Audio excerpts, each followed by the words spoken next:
Okay, we're up to Siman Mem Ches. The Ramah begins, starting with the Ramah, as a Hakdama to Sif Aleph, V'omer Parshas HaTamid. We say every day Parshas HaTamid. Now the Mishnah Berurah explains, V'hi b'makam hakrabas karban HaTamid. That by saying it, it's kili you bring it. So we say the Tamid every day.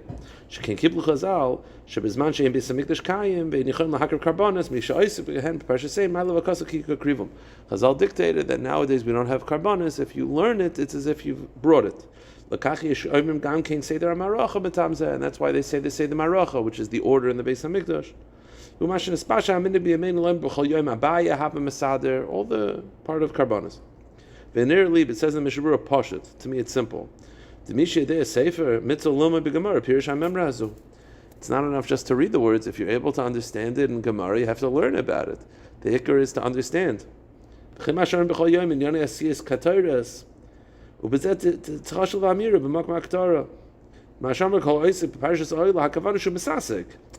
be the Yoisik in it, not just saying the words.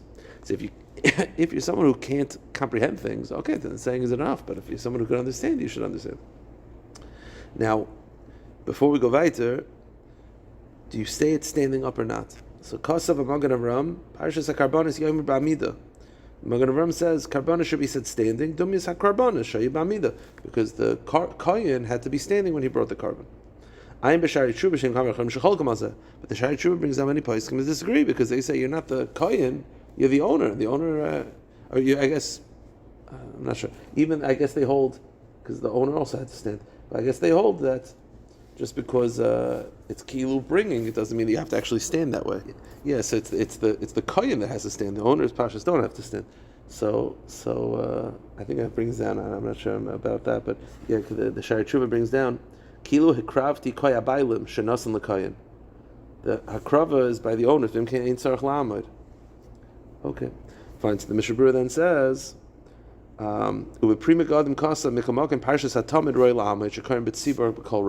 minig was they used to say the carbon atamid b'tzibar. So because it was b'tzibar, we don't do that anymore. But the tzibar, therefore, it should be done standing. Okay. Now, also the Pri Megadim says that in the Siddhers it says Yehi Ratzon by the Tamid, it should not say Kilu Hikrafti, because Hikrafti is singular, or Tamid is the carbon tzibar. You're not bringing the carbon Tamid on your own. You're part of the tzibar, therefore it should be Hikrafnu. Okay. The Ramah continues, V'yesh Oimrim say the Maracha, Riboin Elomim, Atetzevisani, Rabbi saying these carbonos, V'miyef Shel Omra B'tzibar, Yachel Omra B'beso, you could say a B'echidis at home, but Lachzer Parshas HaTamid Levadam HaTzibar, but you should say Parshas HaTamid in the tzibar, like I said. I've never seen this before, but they used to say it in the tzibar. And the second time when you're saying with the tzibur, it should be as if you're just learning Torah because you already said it once. The Ramah brings down the minig of shuckling. There was those that medaktik used to shuckle when they would learn Torah.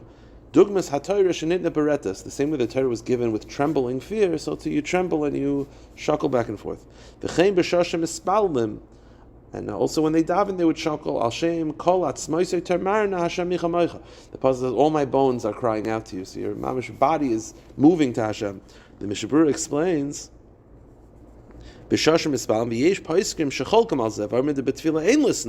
some bring down that you should not shuckle by davening, and you should stand straight. Ramosha Feinstein used to daven standing straight because he was once arrested for teaching Torah in Russia, and he said he watched the guards all day not move. And he says, that's Malchus, so he would stand. He says, so for learning, everyone shuckles. For davening, some shuckle, some stand straight. Either way is fine. Whatever you want to do is good. The ikar is kavana. If you daven better with kavana by shuckling, shuckle. If you have kavana better standing, stand.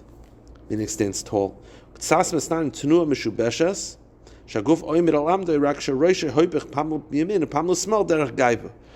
way of shuckling you should not do, which is your body is straight, but you're moving your head back and forth. That's apparently a way of gaiva, and that's not so appropriate.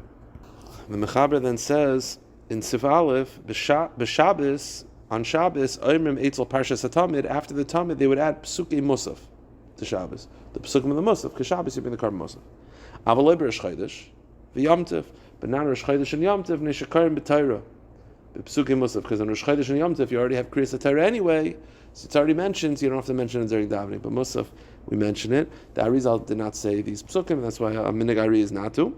V'yeshem Misham Maskir and Gam Musaf Rosh Chodesh, and some say even to say the Psukim Musaf by Rosh Chodesh as well. V'chein noyegim kedil afarsim shur Rosh Chodesh, and they do it practically just to publicize that it's Rosh Chodesh. Okay, Zakt. We'll do Siman Mem Tes as well, if you don't mind. It's very quick, very short. The Mechaber writes, there's an Isser of saying the written Torah Baal Peh. It's an Isser of saying the written Torah Baal Peh. So the Mechaber is addressing that Isser. By the way, the main reasons for this, they bring down, most Paiskim go with the approach that the reason why you're not supposed to say the written Torah Baal Peh is because the written Torah is written down, and you could actually read it while it was written. If you say it Baal Peh, you might make a mistake. The Beis Yosef said the reason why you're not allowed to is because the written Torah, because there's so many drushes from each letter, if you say it out loud, it's sort of taking away. But the Iker is you might make a mistake. There's also Kabbalistic issues as well. Some poskim feel that it's only a problem if you're being mitzi someone, but just to say the psukim is fine. But most poskim disagree. The Mechaber writes, even though generally the written Torah you're not allowed to say by heart. The words of the written Torah that everybody knows, not just you because you're brilliant, but everybody knows. Kegon, Ashrei, Kriyashma, Birchas Kohanim. I mentioned Ashrei, my mistakes. Kriyashma, Birchas Kohanim. Everyone knows Kriyashma, even though it's the written Torah. Everyone knows Birchas Kohanim. Everyone knows Ashrei. Parshas HaTamid, Mutter. That's Mutter. Because if the reason is that we're afraid you're going to make a mistake, no one's going to make a mistake. You know these psukim. Zakutinsky Mishnah Berurah, couple halachas. Suma Mutter Likros Baal Peh. A blind person is able to learn Torah because Eis Lasas Hashem. If not, he'll never learn Torah. It's in a dire situation. Kasav Advaz. Likros B'Torah Haparsha Baal Peh B'Shashashatz Korani Nizar. The Radvaz says you should not say Shnai Mikra by saying it by heart, just by repeating after the Baal Korah. But I don't give Musar to someone that does. If there's someone who's able to say it out loud, even though it's written Torah, the reason being is because some poskim say it's only a problem if you're being motzi somebody, and over here you're not being motzi anybody, so he doesn't want to give Musar for it. Misha Dorish Barabim. Baharbi Psukim, if a person is giving a drush and it's not written down, and every single time he wants to quote a pasuk, he has to open up. Rabbi used to quote Psukim Mamish. It would be such a waste of time. It'll be a tircha de tzibura. He says, Kavarat tzibur av sheish lahakol. Ayin beyuma. I'm sorry. It's only mutter if it's a pasuk that everybody knows. But if it's a pasuk that you know, just because you happen to know it by heart, it's a your bar mitzvah parsha, that's not going to be mutter. Kigon Kriyashma, Psukkah de Zimra, Parsha Satamid, Kasam Magen Avram. There are different reasons why these psukim that are very common is mutter. Because we don't pick other examples. Because you might think that it could apply. You don't know the reason. There are multiple reasons for why these are mutter, and therefore just go with what the Shulchan Aruch says, which is Psukkah de Zimra, Kriya Shema, Bechas Koyanim, Tamid. Ubetshuvas Chavis Yar, Matir Loimer, Kol Sefer Tehillim. The Chavis Yar extends that all of Sefer Tehillim is mutter because people know Tehillim. The Kivin Shula Oyer Rachmi Hashem, Havle Ketvila. Also, more than this, not just because people know it, even if it's Tehillim that people don't know, but because it's only a problem if it's the written Torah, but Tefillah really, Tehillim is really meant as a Tefillah. So it's not considered written Torah, and therefore it's mutter. And the Mishnah Berurah says, I agree that you could say Tehillim Baal Peh, because again, many poskim hold the gra, the lavush, that it's only a problem to be motzi someone. So if you're not being motzi someone, it's mutter b'chlal. And the fact that it's Tehillim, which is really davening, and it's not Torah, therefore it's mutter. Indian Amiris Halal. Oh, it's Rosh Chodesh. The Be'er Halacha says, what about Halal? Mash b'taisis yashanim sheish lahakol. Avol chol zeh imrogel b'piv v'hetiv shloi lavei litais. But it's only if someone really knows the Halal well. Ki b'kal yochel lavei litais b'amiris leilanu l'kapitl kulaf lamed hey. L'yotzi dei Halal. V'gam b'chasi v'lo atala. He says there are certain psukim in Tehillim that you can get confused. He says the paragraph of Leilanu can easily turn into Kuf Lamed Hey because Kuf Lamed Hey ends off Beis Yisrael Baruch Hashem, Beis Aaron Baruch Hashem, Beis Halevi Baruch Hashem. It's very similar to the Leilanu, but it's different. And then you'll be not Yotza. So, yeah, Hallel, you got to make sure that you know it very, very well.